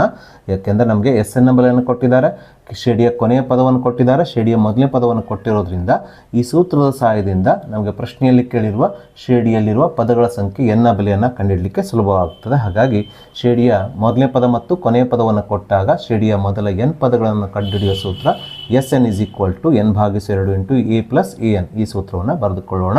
ಈ ಸೂತ್ರದಲ್ಲಿ ನಾವೀಗ SN ನ ಬೆಲೆ 66 ಆದೇಶಿಸಿಕೊಳ್ಳೋಣ. = n/2 ಇದ್ದ ಹಾಗೆ ಬರೆದುಕೊಳ್ಳೋಣ. n ನ ಬೆಲೆ ನಮಗೆ ಗೊತ್ತಿಲ್ಲ, ಅದನ್ನು ನಾವು ಕಂಡುಹಿಡಿಯಬೇಕು. a ನ ಬೆಲೆ 22 ಬರೆದುಕೊಳ್ಳೋಣ. ಪ್ಲಸ್ an ನ ಬೆಲೆ -11 ಆಗಿರೋದ್ರಿಂದ ಬ್ರಾಕೆಟ್ ಒಳಗಡೆ an ನ ಸ್ಥಾನದಲ್ಲಿ -11 ಅಂತ ಬರೆದುಕೊಳ್ಬೋದು, ಅಥವಾ ನೇರವಾಗಿ ಪ್ಲಸ್ ಇಂಟು -11 ಅಂತಾನು ಇಲ್ಲಿ ಬರೆದುಕೊಳ್ಬಹುದು. ಸೊ ಮುಂದಿನ ಹಂತದಲ್ಲಿ ಈ ಓರೆ ಗುಣಾಕಾರ ಮಾಡಿ ಈ 2ಅನ್ನು ಎಡಭಾಗಕ್ಕೆ ತಂದಾಗ 2 ಗುಣಿಸು 66 132 ಆಗುತ್ತದೆ. = n ಅನ್ನು ಇದ್ದ ಹಾಗೆ ಬರೆದುಕೊಳ್ಳೋಣ. 22 - 11 ಅಂದರೆ 11 ಆಗುತ್ತದೆ. ಸೊ ಮುಂದಿನ ಹಂತದಲ್ಲಿ n ಅನ್ನು ಎಡಭಾಗದಲ್ಲಿ ಇಟ್ಕೊಂಡು 11ಅನ್ನು ಎಡಭಾಗಕ್ಕೆ ಸ್ಥಳಾಂತರಿಸಿದಾಗ ಸೊ ಗುಣಿಸು 11 ಎಡಭಾಗಕ್ಕೆ ಬಂದಾಗ ಭಾಗಿಸು 11 ಆಗುತ್ತದೆ. 11 × 11 11 × 11 ಆಗುತ್ತದೆ. 13ರಲ್ಲಿ 11ಅನ್ನು ಕಳೆದಾಗ 2 ಉಳಿಯುತ್ತದೆ. 2 ಮತ್ತು 2 22 ಆಗೋದ್ರಿಂದ 11 2 22 ಆಗುತ್ತದೆ. ಆದ್ದರಿಂದ ಪ್ರಶ್ನೆಯಲ್ಲಿ ಕೇಳಿರುವ ಶ್ರೇಣಿಯ ಪದಗಳ ಸಂಖ್ಯೆ ಇಲ್ಲಿ n = 12 ಆಗುತ್ತದೆ. ಹೀಗೆ ನಾವು ಪ್ರಶ್ನೆಯಲ್ಲಿ ಕೇಳಿರುವ ಪದಗಳ ಸಂಖ್ಯೆ n ನ ಬೆಲೆಯನ್ನು ಕಂಡುಹಿಡಿದ ನಂತರ ನಾವೀಗ ಪ್ರಶ್ನೆಯಲ್ಲಿ ಕೇಳಿರುವ ಸಾಮಾನ್ಯ ವ್ಯತ್ಯಾಸ d ನ ಬೆಲೆಯನ್ನು ಇದೇ ದತ್ತಾಂಶವನ್ನು ಉಪಯೋಗಿಸಿ ಕಂಡುಹಿಡಿಯೋಣ. ಅದಕ್ಕಾಗಿ ನಾವು ಬಳಸಬೇಕಾದ ಸೂತ್ರ ಶ್ರೇಣಿಯ n ನೇ ಪದವನ್ನು ಕಂಡುಹಿಡಿಯುವ ಸೂತ್ರ an = a + n - 1 × d. ಯಾಕಂದರೆ ನಮಗೆ a ನ ಬೆಲೆಯನ್ನು ಕೊಟ್ಟಿದ್ದಾರೆ, a ನ ಬೆಲೆಯನ್ನು ಕೊಟ್ಟಿದ್ದಾರೆ, ಹಾಗೆ n ನ ಬೆಲೆಯನ್ನು ನಾವು ಈಗಾಗಲೇ ಕಂಡುಹಿಡಿದಿದ್ದೇವೆ. ಸೊ ಹಾಗಾಗಿ ನಾವು ಕಂಡುಹಿಡಿಯಬೇಕಾಗಿದ್ದಂಥ d ನ ಬೆಲೆಯನ್ನು ಈ ಸೂತ್ರದ ಸಹಾಯದಿಂದ ಸುಲಭವಾಗಿ ಕಂಡುಹಿಡಿಯಬಹುದು. ಸೊ ನಾನು ಈಗ ಈ ಸೂತ್ರದಲ್ಲಿ a ನ ಬೆಲೆ -11 ಬರೆದುಕೊಳ್ತಾ ಇದ್ದೇನೆ. = a ನ ಬೆಲೆ 22 ಆದೇಶಿಸ್ತಾ ಇದ್ದೇನೆ. ಪ್ಲಸ್ n ನ ಬೆಲೆಯನ್ನು ನಾವು ಈಗಾಗಲೇ ಕಂಡುಹಿಡಿದಿದ್ದೇವೆ. n ನ ಬೆಲೆ ಎಷ್ಟು ಬಂದಿದೆ? 12 - 1. d ನ ಬೆಲೆಯನ್ನು ನಾವು ಕಂಡುಹಿಡಿಯಬೇಕಾಗಿದೆ. d ಅನ್ನು ಇದ್ದ ಹಾಗೆ ಬರೆದುಕೊಳ್ಳೋಣ. ಇದರ ಮುಂದಿನ ಹಂತವು -11 = 22 ಪ್ಲಸ್ 12 - 1 11 d ಆಗುತ್ತದೆ. ಸೊ ನಾವೀಗ ಈ +22 ಎಡಭಾಗಕ್ಕೆ ಸ್ಥಳಾಂತರಿಸೋಣ. +22 ಎಡಭಾಗಕ್ಕೆ ಬಂದಾಗ -22 ಆಗುತ್ತದೆ. = ಬಲಭಾಗದಲ್ಲಿ 11D ಉಳಿಯುತ್ತದೆ. -11 -22 -33 ಆಗುತ್ತದೆ ಈಸ್ ಈಕ್ವಲ್ಸ್ ಟು 11D. ಈ 11ನ್ನು ಎಡಭಾಗಕ್ಕೆ ತಂದಾಗ ಇದು -33 ಭಾಗಿಸು 11 ಆಗುತ್ತದೆ. ಅದರ ಬದಲಿಗೆ ನಾವು ಇಲ್ಲಿ ಛೇದವನ್ನು ಹೊಡೆದುಕೊಳ್ಳೋಣ. 11 × 11 11 × 33 ಆಗುವುದರಿಂದ ಇಲ್ಲಿ ಡಿ ಸಾಮಾನ್ಯ ವ್ಯತ್ಯಾಸದ ಬೆಲೆ -3 ಆಗುತ್ತದೆ. ಸೊ ಹಾಗೆ ನಾವೀಗ LB ನೋಟ್ಸಲ್ಲಿರುವ ಮತ್ತೊಂದು 4 ಮಾರ್ಕ್ಸಿನ ಇಂಪಾರ್ಟೆಂಟ್ ಪ್ರಶ್ನೆಯನ್ನು ತೆಗೆದುಕೊಳ್ಳೋಣ. ಪ್ರಶ್ನೆ ಈ ರೀತಿಯಾಗಿದೆ: 5 ಪೂರ್ಣಾಂಕಗಳು ಸಮಾಂತರ ಶ್ರೇಣಿಯಲ್ಲಿವೆ. 5ನೇ ಪದದ ವರ್ಗದಿಂದ ಮೊದಲನೇ ಪದದ ವರ್ಗವನ್ನು ಕಳೆದಾಗ ದೊರೆಯುವ ವ್ಯತ್ಯಾಸವು 192 ಹಾಗೂ 2ನೇ ಮತ್ತು 4ನೇ ಪದಗಳ ಮೊತ್ತ 16 ಆದರೆ ಶ್ರೇಣಿಯ ಪದಗಳನ್ನು ಕಂಡುಹಿಡಿಯಲಿಕ್ಕೆ ನಮಗೆ ಪ್ರಶ್ನೆಯಲ್ಲಿ ಕೇಳಿದ್ದಾರೆ. ಪ್ರಶ್ನೆಯಲ್ಲಿ ನಮಗೆ 5 ಪೂರ್ಣಾಂಕಗಳು ಸಮಾಂತರ ಶ್ರೇಣಿಯಲ್ಲಿವೆ ಅಂತ ಕೊಟ್ಟಿದ್ದಾರೆ. ಹಾಗಾಗಿ ನಾವಿಲ್ಲಿ ಸಮಾಂತರ ಶ್ರೇಣಿಯಲ್ಲಿರುವ 5 ಪೂರ್ಣಾಂಕಗಳನ್ನು ಇಲ್ಲಿ ಬರೆದುಕೊಳ್ಬೇಕು.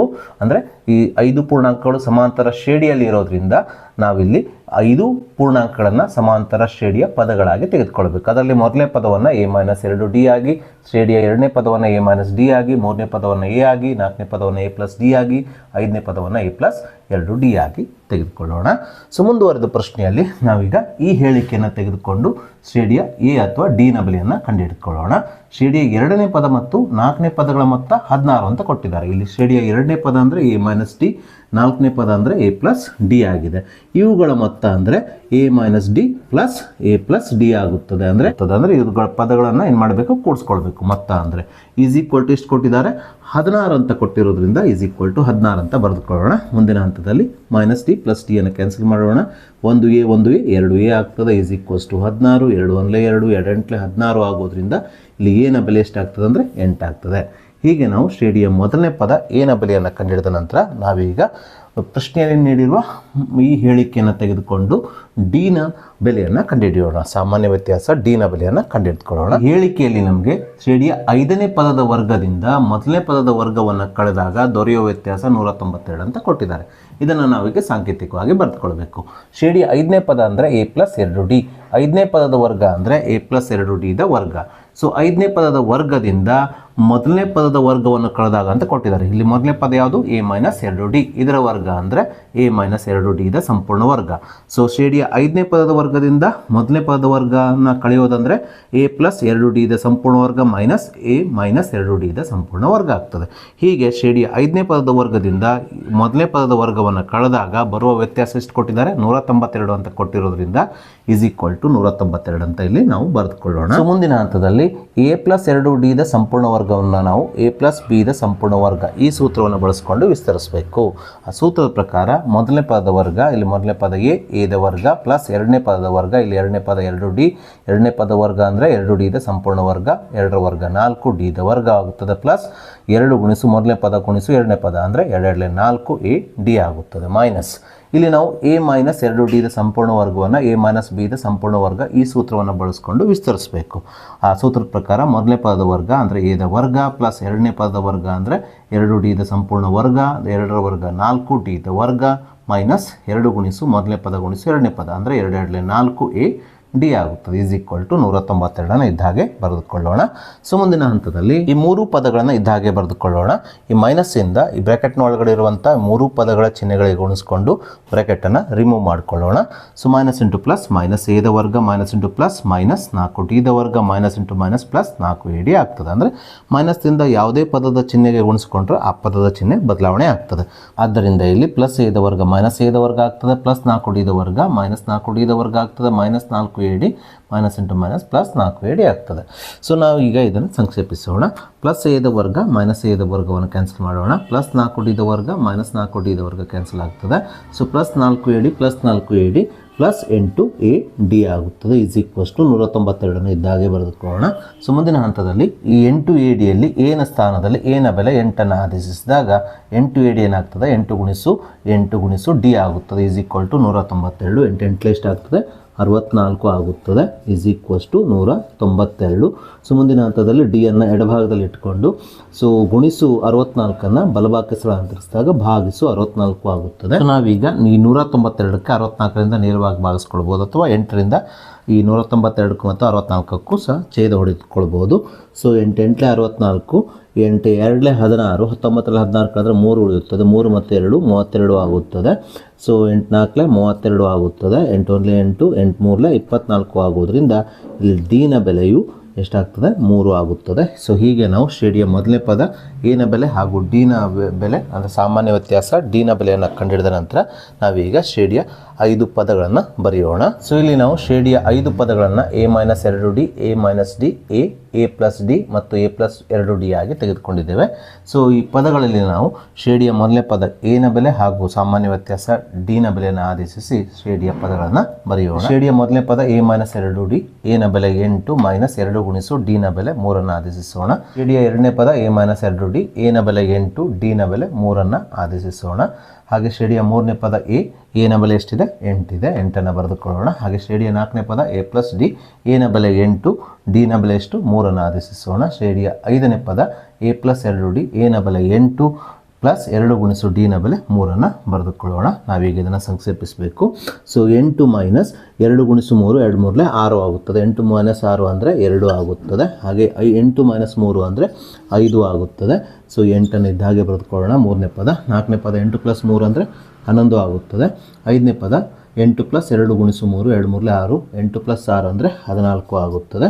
ಸೊ ಹಾಗಾಗಿ ಪ್ರಶ್ನೆಯಲ್ಲಿ ನಮಗೆ ಕಂಡುಹಿಡಿಯಲಿಕ್ಕೆ ಹೇಳಿರುವಂಥ ಶ್ರೇಣಿಯ ಪದಗಳು ಇಲ್ಲಿ 2, 5, 8, 11, 14 ಈ ರೀತಿ ಆಗುತ್ತದೆ. ಸೊ ಹಾಗೆ ನಾವೀಗ ಈ ವರ್ಷದ LBA ನೋಟ್ಸಲ್ಲಿರುವ ಮತ್ತೊಂದು 4 ಮಾರ್ಕ್ಸಿನ ಇಂಪಾರ್ಟೆಂಟ್ ಪ್ರಶ್ನೆಯನ್ನು ತೆಗೆದುಕೊಳ್ಳೋಣ. ಪ್ರಶ್ನೆ ಈ ರೀತಿಯಾಗಿದೆ.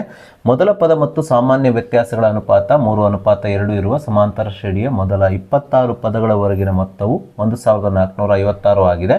ಈ ಸಮಾಂತರ ಶ್ರೇಣಿಯನ್ನು ಕಂಡುಹಿಡಿಯಿರಿ ಮತ್ತು ಈ ಶ್ರೇಣಿಯ ಎಷ್ಟನೇ ಪದವು 62 ಆಗಿದೆ ಎಂಬುದನ್ನು ನಮಗೆ ಪ್ರಶ್ನೆಯಲ್ಲಿ ಕಂಡುಹಿಡಿಯಲಿಕ್ಕೆ ಹೇಳಿದ್ದಾರೆ. ಸೊ ಈ ಪ್ರಶ್ನೆಯನ್ನು ನಾವು ಬಿಡಿಸಬೇಕಾದ್ರೆ ಮೊದಲಿಗೆ ಪ್ರಶ್ನೆಯಲ್ಲಿ ನೀಡಿರುವ ದತ್ತಾಂಶಗಳನ್ನು ಬರೆದುಕೊಳ್ಬೇಕು. ಸೊ ಪ್ರಶ್ನೆಯಲ್ಲಿ ನಮಗೆ ಶ್ರೇಣಿಯ ಮೊದಲನೇ ಪದ ಎ ಹಾಗೂ ಸಾಮಾನ್ಯ ವ್ಯತ್ಯಾಸ ಡಿ ಇವುಗಳ ಅನುಪಾತವನ್ನು 3:2 ಆಗಿ ನೀಡಿರೋದ್ರಿಂದ ನಾವಿಲ್ಲಿ ಶ್ರೇಣಿಯ ಮೊದಲನೇ ಪದ ಎ ಅನುಪಾತ ಸಾಮಾನ್ಯ ವ್ಯತ್ಯಾಸ ಡಿ = 3:2 ಅಂತ ಬರೆದುಕೊಳ್ಳೋಣ. ಹಾಗೆ ಶ್ರೇಣಿಯ ಮೊದಲ 26 ಪದಗಳವರೆಗಿನ ಮೊತ್ತವನ್ನು 1456 ಆಗಿ ನೀಡಿರುವುದರಿಂದ ಶ್ರೇಣಿಯ ಮೊದಲ 26 ಪದಗಳ ಮೊತ್ತವನ್ನು ನಾವು S26 ಸಂಕೇತಾಕ್ಷರದಿಂದ ಸೂಚಿಸಿ = ಈ ಮೊತ್ತವನ್ನು ಎಷ್ಟು ಕೊಟ್ಟಿದ್ದಾರೆ? 1456 ಅಂತ ಕೊಟ್ಟಿರೋದ್ರಿಂದ ನಾವಿಲ್ಲಿ S26 = 1456 ಅಂತ ಬರೆದುಕೊಳ್ಳೋಣ. ಹಾಗೆ ಪ್ರಶ್ನೆಯ ಕೊನೆಯಲ್ಲಿ ನಮಗೆ ಶ್ರೇಣಿಯ ಎಷ್ಟನೇ ಪದವು 62 ಆಗಿದೆ ಅಂತ ಕೊಟ್ಟಿರೋದ್ರಿಂದ ಇಲ್ಲಿ 62 ಎನ ಬೆಲೆಯಾಗಿದೆ, ಶ್ರೇಣಿಯ ಎನ್ನೇ ಪದವಾಗಿದೆ. ಸೊ ಹಾಗಾಗಿ ನಾವಿಲ್ಲಿ an = 62 ಅಂತ ಬರೆದುಕೊಳ್ಳೋಣ. ಸೊ ಪ್ರಶ್ನೆಯ ಕೊನೆಯಲ್ಲಿ ಶ್ರೇಣಿಯ ಎಷ್ಟನೇ ಪದವು 62 ಆಗಿದೆ ಅಂತ ಕೊಟ್ಟಿರೋದ್ರಿಂದ ನಾವಿಲ್ಲಿ ಕಂಡುಹಿಡಿಯಬೇಕಾಗಿದ್ದು ಎನ್ನ ಬೆಲೆಯನ್ನು. ಸೊ ಹಾಗಾಗಿ n = ಅಂತ ಬರೆದುಕೊಳ್ಳೋಣ. ನಾವೀಗ ಈ ದತ್ತಾಂಶವನ್ನು ಸಂಕ್ಷೇಪಿಸೋಣ. ಎ ಅನುಪಾತ ಡಿ ಅನ್ನು ನಾವು a/d ಆಗಿ ಬರೆದುಕೊಳ್ಳೋಣ = 3:2 3/2 ಆಗಿ ಬರೆದುಕೊಳ್ಳೋಣ. ನಾವೀಗ ಇದನ್ನು ಓರೆ ಗುಣಾಕಾರ ಮಾಡಿ ಸಂಕ್ಷೇಪಿಸೋಣ. 2 ಗುಣಿಸು a ಅಂದರೆ 2a ಆಗುತ್ತದೆ. 3 ಗುಣಿಸು ಡಿ ಅಂದರೆ 3d ಆಗುತ್ತದೆ. ಸೊ ಹೀಗೆ ನಾವು ಒಂದು ಸಮೀಕರಣವನ್ನು ಮಾಡಿಕೊಂಡ ನಂತರ ಅಂದರೆ 2a = 3d ಅಂತ ಬರೆದುಕೊಂಡ ನಂತರ ನಾವೀಗ ಶ್ರೇಣಿಯ ಮೊದಲ n ಪದಗಳ ಮೊತ್ತವನ್ನು ಕಂಡುಹಿಡಿಯುವ ಸೂತ್ರ Sn = n/2 2a plus n-1 d ಈ ಸೂತ್ರವನ್ನು ಬರೆದುಕೊಳ್ಳೋಣ. ಯಾಕಂದರೆ ನಮಗೆ S26 ಬೆಲೆಯನ್ನು ಕೊಟ್ಟಿದ್ದಾರೆ. S26ರಲ್ಲಿ ಎನ್ನ ಬೆಲೆಯನ್ನು ನಾವು 26 ಆಗಿ ಆದೇಶಿಸ್ಬೋದು. ಜೊತೆಗೆ ಈ ಸೂತ್ರದಲ್ಲಿ 2a ಸ್ಥಾನದಲ್ಲಿ 3d ಬರೆದುಕೊಳ್ಳಬಹುದು. ಈ ರೀತಿ ಅನುಕೂಲ ಇರೋದರಿಂದ ನಾವಿಲ್ಲಿ ಬಳಸಬೇಕಾಗಿದ್ದು ಈ ಸೂತ್ರವನ್ನು. ಸೊ ಈ ಸೂತ್ರದಲ್ಲಿ ನಾವು Sn ಸ್ಥಾನದಲ್ಲಿ S26 ಬರೆದುಕೊಳ್ಳೋಣ. ಇಲ್ಲಿ ಎನ್ನ ಬೆಲೆ ಎಷ್ಟು? 26. ಹಾಗಾಗಿ ಈ ಸೂತ್ರದಲ್ಲಿ n ಎಲ್ಲಿದೆ ನೋಡ್ರಿ, ಅಲ್ಲಿ 26 ಬರೆದುಕೊಳ್ಳಬೇಕು. n/2 ಅಂದರೆ ಅದು 26/2 ಆಗುತ್ತದೆ. ಇಂಟು 2a ಸ್ಥಾನದಲ್ಲಿ ನಾವು 2aಗೆ ಸಮನಾಗಿರುವ 3d ಬರೆದುಕೊಳ್ಳೋಣ. ಪ್ಲಸ್ n ಸ್ಥಾನದಲ್ಲಿ n ಬೆಲೆ ಎಷ್ಟು? 26 ಬರೆದುಕೊಳ್ಳೋಣ. -1 ಇದ್ದಾಗೆ ಬರೆದುಕೊಳ್ಳೋಣ. ಡಿ ಅನ್ನು ಸಹ ಇದ್ದಾಗೆ ಬರೆದುಕೊಳ್ಳೋಣ.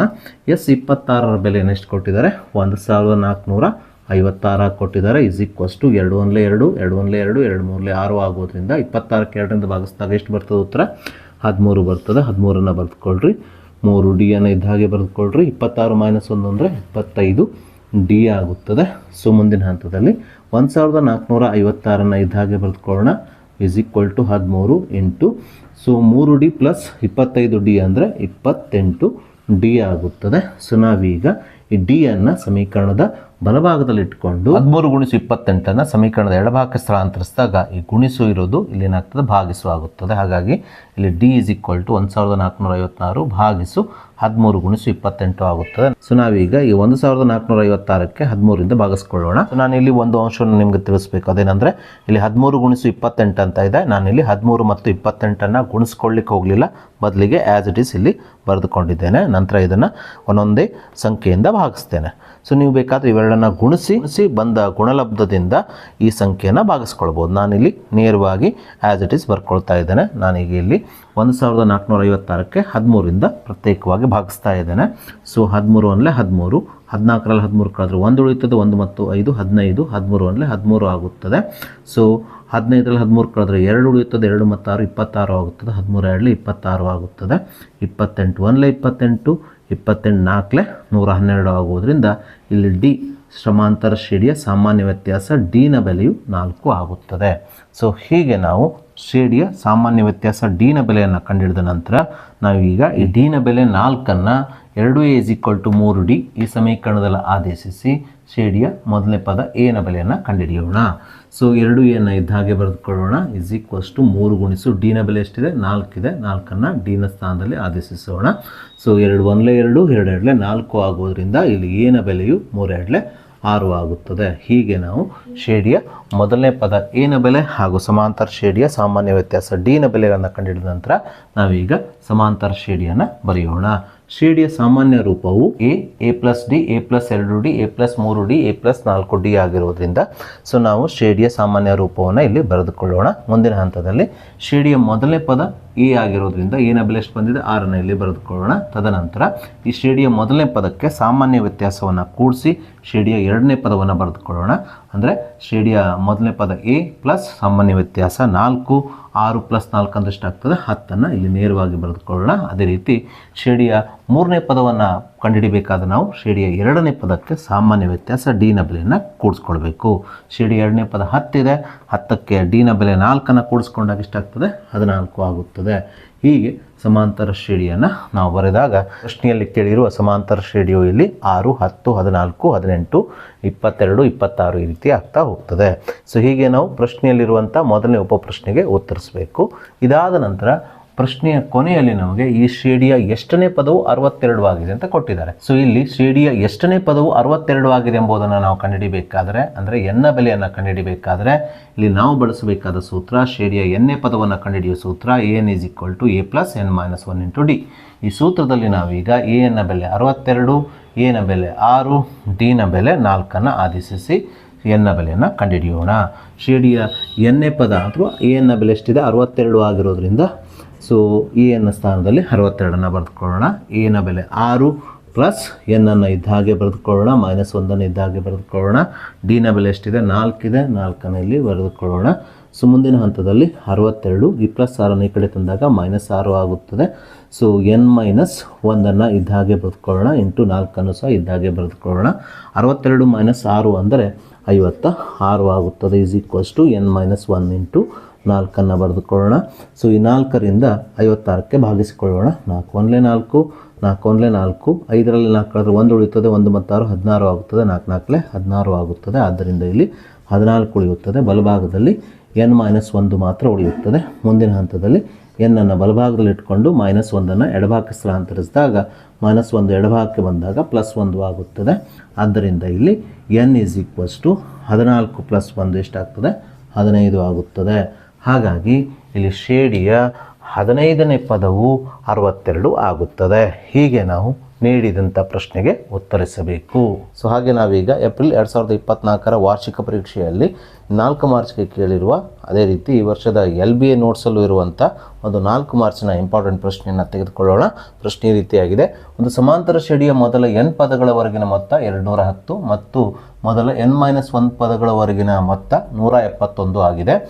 ಸಮಾಂತರ ಶ್ರೇಣಿಯ ಮೊದಲ ಪದ 3 ಆದರೆ ಶ್ರೇಣಿಯನ್ನು ಕಂಡುಹಿಡಿಯಿರಿ ಮತ್ತು ಶ್ರೇಣಿಯ 20ನೇ ಪದವನ್ನು ಕಂಡುಹಿಡಿಯಿರಿ ಅಂದ್ಕೊಂಡು ಪ್ರಶ್ನೆಯಲ್ಲಿ ನಮಗೆ ಕೇಳಿದ್ದಾರೆ. ಸೊ ಎಲ್ಲ ಪ್ರಶ್ನೆಯನ್ನು ಬಿಡಿಸುವಾಗ ನಾವೇನು ಮಾಡ್ತೇವೆ ಹೇಳ್ರಿ, ಮೊದಲಿಗೆ ದತ್ತಾಂಶಗಳನ್ನು ಬರೆದುಕೊಳ್ತೇವೆ. ಆ ದತ್ತಾಂಶದ ಆಧಾರದ ಮೇಲೆ ಪ್ರಶ್ನೆಯಲ್ಲಿ ಕೇಳಿರುವ ಅಂಶಗಳನ್ನು ಕಂಡುಹಿಡಿತೇವೆ.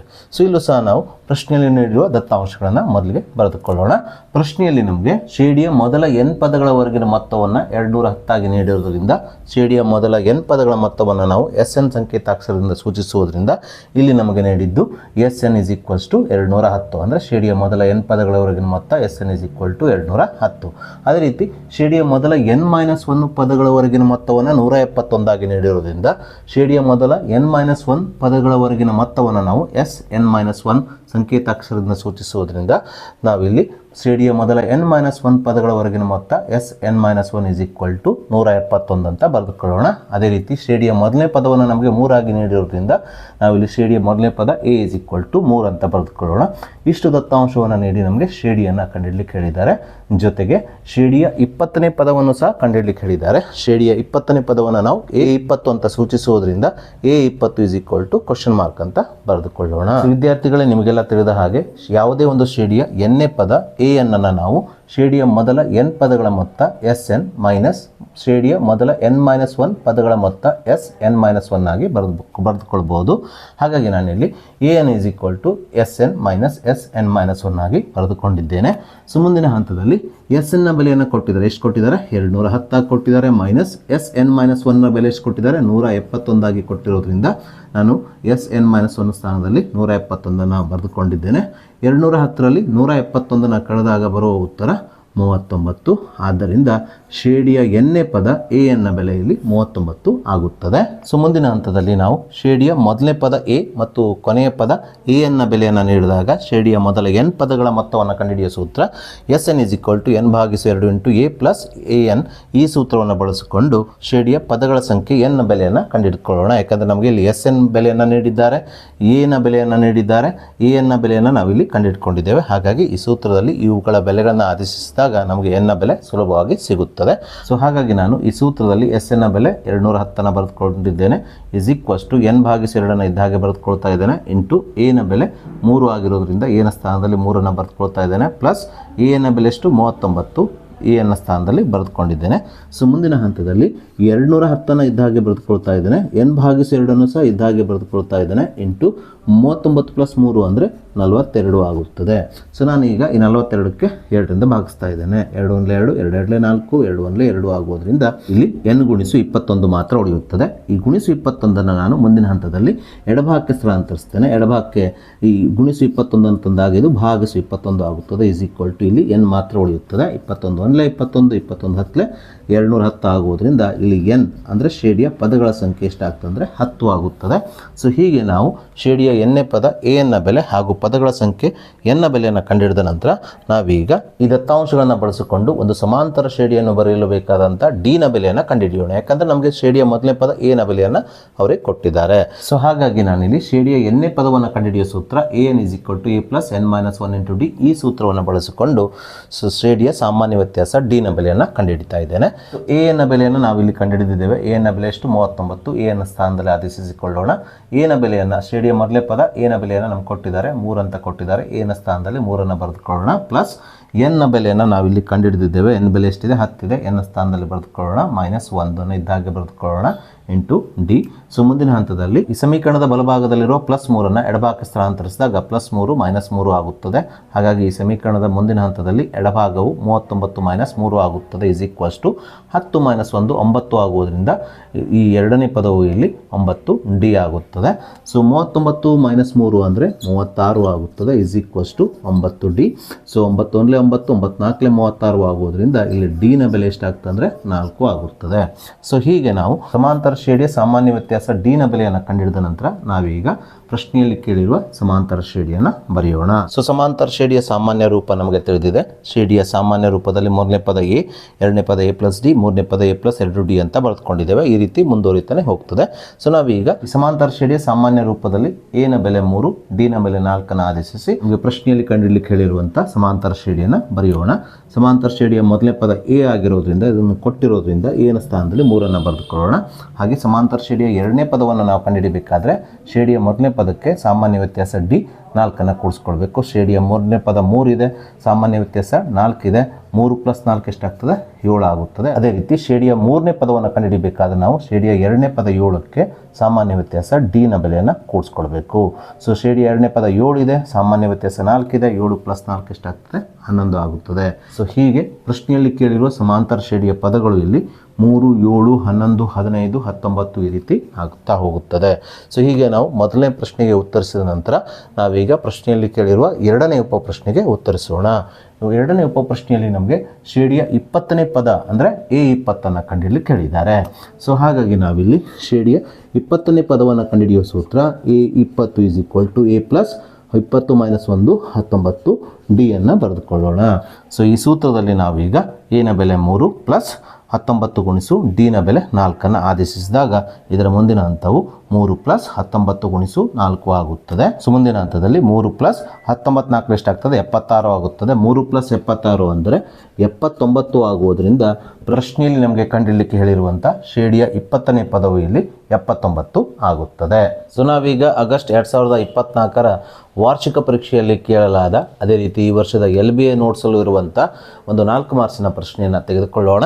ಪ್ರಶ್ನೆ ರೀತಿಯಾಗಿದೆ: ಒಬ್ಬ ವ್ಯಕ್ತಿಯು ಸೋಮವಾರದಿಂದ ಶನಿವಾರದವರೆಗೆ ಒಂದು ಅಂಗಡಿಯಲ್ಲಿ ಕೆಲಸ ಮಾಡುತ್ತಾನೆ. ಅವನ ಪ್ರತಿದಿನದ ಗಳಿಕೆಯು ಒಂದು ಸಮಾಂತರ ಶ್ರೇಣಿಯಲ್ಲಿದೆ. ಸೋಮವಾರದಿಂದ ಬುಧವಾರದವರೆಗಿನ ಒಟ್ಟು ಗಳಿಕೆಯು ರೂಪಾಯಿ 525 ಆಗಿದ್ದು, ಶುಕ್ರವಾರದ ಗಳಿಕೆಯು ಸೋಮವಾರದ ಗಳಿಕೆಗಿಂತ 100 ರೂಪಾಯಿ ಹೆಚ್ಚಾಗಿದ್ದರೆ ಅವನ ಪ್ರತಿದಿನದ ಗಳಿಕೆಯನ್ನು ಕಂಡುಹಿಡಿಯಿರಿ ಅಂದ್ಕೊಂಡು ನಮಗೆ ಪ್ರಶ್ನೆಯಲ್ಲಿ ಕೇಳಿದ್ದಾರೆ.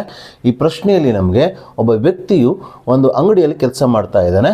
ಅವನ ಸೋಮವಾರದಿಂದ ಶನಿವಾರದವರೆಗಿನ ದುಡಿತ ಅಂದರೆ ಸೋಮವಾರ, ಮಂಗಳವಾರ, ಬುಧವಾರ, ಗುರುವಾರ, ಶುಕ್ರವಾರ ಮತ್ತು ಶನಿವಾರ ಅಷ್ಟು 6 ದಿನಗಳ ದುಡಿತದ ಹಣ ಏನಿದೆ ಅಂದರೆ ಸಂಬಳ ಏನಿದೆ ಅಂದರೆ ಅದು ಸಮಾಂತರ ಶ್ರೇಣಿಯಲ್ಲಿದೆ ಅಂತ ಕೊಟ್ಟಿದ್ದಾರೆ. ಹಾಗಾಗಿ ನಾವು ಸೋಮವಾರದಿಂದ ಶನಿವಾರದವರೆಗಿನ ವ್ಯಕ್ತಿಯ ಗಳಿಕೆಯನ್ನು ನಾವು ಸಮಾಂತರ ಶ್ರೇಣಿಯಲ್ಲಿ ಬರೀಬೇಕಾಗಿದ್ದರಿಂದ ಸೋಮವಾರದ ವ್ಯಕ್ತಿಯ ಗಳಿಕೆಯನ್ನು ನಾವು ಎ ಆಗಿ, ಮಂಗಳವಾರದ ಅವನ ದುಡಿತದ ಹಣ A + D ಆಗಿರಲಿ, ಬುಧವಾರದಲ್ಲಿ ಅವನು ಗಳಿಸಿದ ಹಣ A + 2D ಆಗಿರಲಿ, ಹಾಗೆ ಗುರುವಾರ ದಿನ ಅವನು ಗಳಿಸಿದ ಹಣ A + 3D, ಶುಕ್ರವಾರ ದಿನ ಅವನು ಗಳಿಸಿದ ಹಣ A + 4D, ಅದೇ ರೀತಿ ಶನಿವಾರ ದಿನ ಅವನು ಗಳಿಸಿದ ಹಣ A + 5D ಆಗಿರಲಿ ಎಂದು ಈ ರೀತಿ ಸಮಾಂತರ ಶ್ರೇಣಿಯಲ್ಲಿ ಅವನು ಗಳಿಸಿದ 6 ದಿನದ ಹಣವನ್ನು ಬರೆದುಕೊಳ್ಳೋಣ. ಸೊ ಮುಂದುವರೆದ ಪ್ರಶ್ನೆಯಲ್ಲಿ ಸೋಮವಾರದಿಂದ ಬುಧವಾರದವರೆಗಿನ ಅವನ ಒಟ್ಟು ಗಳಿಕೆ ಎಷ್ಟು ಕೊಟ್ಟಿದ್ದಾರೆ? 525 ರೂಪಾಯಿ ಅಂತ ಕೊಟ್ಟಿರೋದ್ರಿಂದ ಸೋಮವಾರದ ಗಳಿಕೆ ಒಂದು A ಆಗಿದೆ, ಮಂಗಳವಾರದ ಗಳಿಕೆ ಎಷ್ಟಾಗಿದೆ ಅಂದರೆ A + D ಆಗಿದೆ, ಅದೇ ರೀತಿ ಬುಧವಾರದ ಗಳಿಕೆ ಎಷ್ಟಾಗಿದೆ ಅಂದರೆ A + 2D ಆಗಿರೋದ್ರಿಂದ ಈ ಒಟ್ಟು ಗಳಿಕೆ ಎಷ್ಟಾಗಿದೆ? ಒಂದು 525 ರೂಪಾಯಿ ಆಗಿದೆ. ಅಂದರೆ ಈ 3 ದಿನಗಳನ್ನು ಸೇರಿ ಅವನು ಎಷ್ಟನ್ನು ಸಂಪಾದಿಸ್ತಾನೆ? 525 ರೂಪಾಯಿಯನ್ನು ಸಂಪಾದಿಸೋದ್ರಿಂದ ನಾವಿಲ್ಲಿ ಸೋಮವಾರದ ಗಳಿಕೆ A, ಮಂಗಳವಾರದ ಗಳಿಕೆ A + D, ಹಾಗೆ ಬುಧವಾರದ ಗಳಿಕೆ A + 2D ಅನ್ನು ಕೂಡಿಸಿಕೊಂಡು ಒಟ್ಟು ಗಳಿಕೆ 525 ಅಂತ ಬರೆದುಕೊಂಡು ಒಂದು ಸಮೀಕರಣವನ್ನು ಮಾಡಿಕೊಳ್ಳಬೇಕು. ಮುಂದಿನ ಹಂತದಲ್ಲಿ 1A 3A ಆಗುತ್ತದೆ. 1D + 2D ಅಂದರೆ 3D ಆಗುತ್ತದೆ. = 525 ಇದ್ದ ಹಾಗೆ ಬರೆದುಕೊಳ್ಳೋಣ. ಸೊ ನಾವೀಗ ಈ ಎರಡೂ ಪದಗಳಿಂದ 3 ಸಾಮಾನ್ಯ ತೆಗೆದಾಗ ಮೊದಲನೇ ಪದದಲ್ಲಿ A ಉಳಿಯುತ್ತದೆ, ಎರಡನೇ ಪದದಲ್ಲಿ D ಮಾತ್ರ ಉಳಿಯುತ್ತದೆ. = 525. ನಾವೀಗ 3ರಿಂದ ಈ 525ಕ್ಕೆ ಭಾಗಿಸೋಣ. 3 × 1 = 3, 3 × 1 = 3 ಆಗುತ್ತದೆ.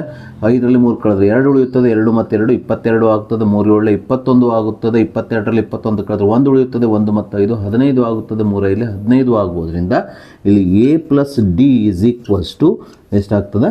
175 ಆಗುತ್ತದೆ. ಇದನ್ನು ನಾವು ಸಮೀಕರಣ 1 ಆಗಿ ತೆಗೆದುಕೊಳ್ಳೋಣ. ಹಾಗೆ ಮುಂದುವರೆದ ಪ್ರಶ್ನೆಯಲ್ಲಿ ನಮಗೆ ಶುಕ್ರವಾರದ ಗಳಿಕೆಯು ಸೋಮವಾರದ ಗಳಿಕೆಗಿಂತ 100 ರೂಪಾಯಿ ಹೆಚ್ಚಾಗಿದೆ ಅಂತ ಕೊಟ್ಟಿದ್ದಾರೆ. ಅಂದರೆ ಶುಕ್ರವಾರದ ಗಳಿಕೆ ಯಾವುದಿಲ್ಲಿ? A + 4D. ಶುಕ್ರವಾರದ ಗಳಿಕೆ A + 4D. ಇದು ಸೋಮವಾರದ ಗಳಿಕೆ ಅಂದರೆ ಸೋಮವಾರದ ಗಳಿಕೆ ಎಷ್ಟು? A. ಸೋಮವಾರದ ಗಳಿಕೆ ಎಗಿಂತ ಎಷ್ಟು ಹೆಚ್ಚಾಗಿದೆ? 100 ಹೆಚ್ಚಾಗಿದೆ. ಅಂದರೆ ಸೋಮವಾರದ ಗಳಿಕೆಗೆ ನಾವು 100 ಕೂಡಿಸ್ಕೊಳ್ಬೇಕು. ಅಂದರೆ ಇಲ್ಲಿ ಪ್ರಶ್ನೆಯಲ್ಲಿ ನೀಡಿದ ಹಾಗೆ ಶುಕ್ರವಾರದ ಗಳಿಕೆ A + 4D ಯು ಸೋಮವಾರದ ಗಳಿಕೆ ಎಗಿಂತ 100 ಹೆಚ್ಚಾಗಿದೆ ಅಂತ ಬರೆದಾಗ ಈ ಸಮೀಕರಣವು A + 4D = A + 100 ಆಗುತ್ತದೆ. ನಾವೀಗ ಈ ಸಮೀಕರಣದ ಎರಡೂ ಬದಿಯಲ್ಲಿರುವ A ಮತ್ತು A ಕ್ಯಾನ್ಸಲ್ ಮಾಡಿಕೊಳ್ಳೋಣ.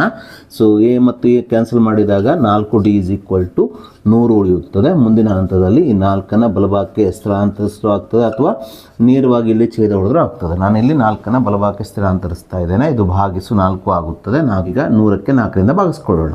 4 × 4 4 2 8 ಆಗುತ್ತದೆ. 10ರಲ್ಲಿ 8ನ್ನು ಕಳೆದಾಗ 2 ಉಳಿಯುತ್ತದೆ. 2 ಮತ್ತು 0 20 ಆಗುತ್ತದೆ. 4 ಇಲ್ಲಿ 20 ಆಗುವುದರಿಂದ ಇಲ್ಲಿ ಡಿನ ಬೆಲೆಯು ಶ್ರೇಣಿಯ ಸಾಮಾನ್ಯ ವ್ಯತ್ಯಾಸ ಡಿನ ಬೆಲೆಯು 25 ಆಗುತ್ತದೆ.